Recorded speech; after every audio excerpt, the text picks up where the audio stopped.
देवता राजा के शरीर में रहते हैं, इसलिए राजा सर्वदेवमय होता है। इसलिए सभी लोग मेरा ही पूजन करो, अर्थात सब कुछ मैं ही हूँ, मेरे सिवा कोई और नहीं है जिसकी उपासना किए जाए। तब वैन की बात को सुनकर के ऋषि मुनियों को बड़ा क्रोध हुआ, बड़े क्रोधित हुए, परंतु उन्होंने सोचा कि भले ही वैन किसी व्यक्ति में 100 बुराई है, पर एक न एक अच्छाई छिपी होती है, और यदि 100 अच्छाई किसी व्यक्ति में है तो एक बुराई कहीं न कहीं छिपी होती है।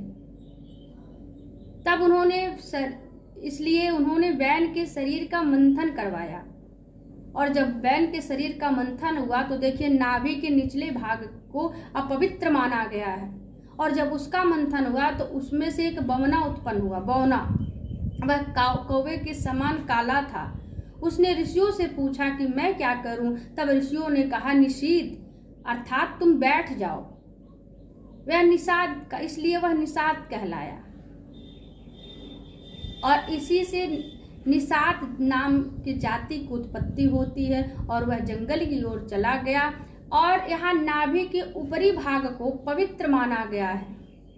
और जब नाभि के ऊपरी भाग का मंथन कराया गया तो वैन के दाहिने अंग से महाराज पृथु की उत्पत्ति होती, वामांग से देवी अर्ची की उत्पत्ति होती है।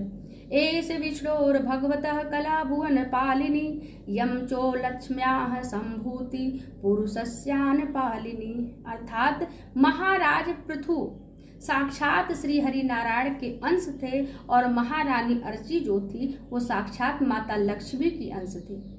ब्राह्मणों ने पृथु महाराज का राज्याभिषेक कराया, उन्हें प्रजा का रक्षक उद्घोषित कर दिया। फिर उन्होंने राज्यपाट को सुव्यवस्थित ढंग से देखना प्रारंभ करते हैं।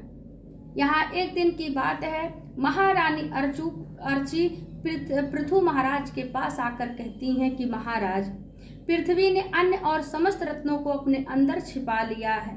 हम समस्त प्रजाजनों के शरीर कांटे से हो गए हैं, इसलिए हे महाराज, आप अन्नदाता हैं, आप हमारे अन्नदाता हैं, शरणागतों की रक्षा करने वाले हैं। हम आपकी शरण आई हैं, इसलिए हे भगवान, शीघ्र ही हमारे लिए अन्न की व्यवस्था करें।